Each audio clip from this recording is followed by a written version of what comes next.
For much of last year, the Democratic leadership campaigned on its opposition to Donald Trump, while left-wing activists implored the party to run on its support for progressive economics. In 2017, the tables appear to have turned. In recent months, grassroots progressive groups, and some of the party's most liberal donors, have called on Democrats to push for Trump's impeachment.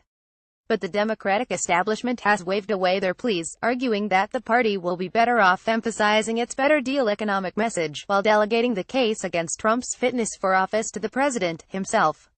This conflict has come to a head in recent days. Last month, billionaire environmentalist Tom Steyer called on Democratic candidates to commit to impeaching the president at the next available opportunity. The liberal megadonor then dropped $10 million on an ad campaign arguing for Trump's ouster. Nancy Pelosi was not pleased. As Politico reports, Nancy Pelosi offered a forced smile recently when asked on MSNBC about a Tom Steyer-sponsored ad calling for President Donald Trump's impeachment. "That's a great ad," Pelosi said twice, before rushing to plug the Democrats' better deal economic agenda as the TV hit wrapped up. Pelosi played it off, but privately she was peeved. She told lawmakers at a Democratic leadership meeting. Soon after that, she had reached out to the Democratic megadonor to tell him that his $10 million ad campaign was a distraction. Pelosi has encouraged lawmakers to talk up what a Democratic majority can deliver for voters, plugging their economic message on repeat in hopes that it will eventually break through with voters. In the early days of the Trump administration, the Democrats' most caustic leftist critics assailed the party for putting too much focus on Trump's Russia scandals and not enough on an affirmative economic agenda. That critique appears to have gotten through on the narrow question of whether Democrats should downplay the Russia affair, so as to foreground pocketbook issues. Nancy Pelosi now appears more closely aligned with the dirtbag socialists of Chapo Trap House than the progressive Democrats of MoveOn.org. The case for emphasizing economics is simple. The Republican Party's dependence on libertarian billionaires has forced it to adopt a radically unpopular agenda. Red America may disdain Colin Kaepernick, unauthorized immigrants, and godless cosmopolitans, but even your average conservative Republican doesn't like the sound of cutting $1 trillion from Medicaid to pad the passive income of the idle rich, or increasing the deficit by $1.5 trillion to fund corporate tax cuts, while sparing only $1 billion on the opioid epidemic. In 2016, 73.5% of the American electorate espoused broadly left-of-center views on economic policy, according to a recent analysis of Democracy Fund voter study group survey data. Democrats have everything to gain from polarizing the electorate on economic issues, and devoting relatively little bandwidth to Trump bashing may aid that endeavor, especially considering how many Democratic senators are up for re-election in red states next year. On the other hand, the case for Trump's impeachment is pretty darn strong. Over the past few months, the president has repeatedly issued tacit threats of a preemptive military strike and/or nuclear attack against Kim Jong-un's regime in North Korea.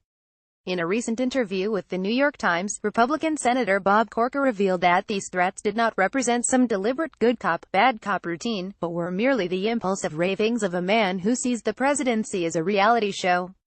The senator went on to say that Trump's advisors have to prevent him from taking to destructive actions on a regular basis, and that the president's impulsiveness could spark an unnecessary world war.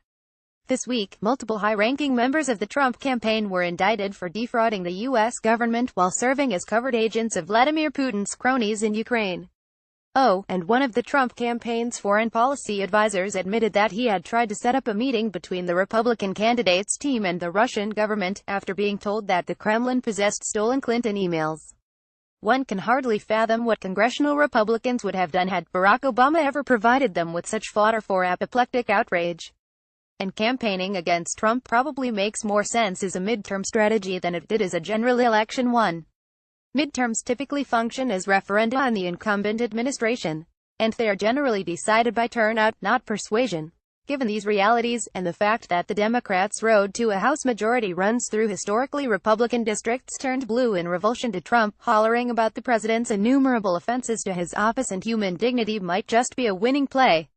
At the end of the day, though, the most cogent analysis of the competing Democratic strategies might be lol, nothing matters. History generally shows that the out party in a midterm doesn't typically need much of a message if the presidential party is unpopular. Kyle Kondik, managing editor of the election prognostication website Sabatos Crystal Ball, told The New Republic in July. Midterms are historically referendums on the ruling party.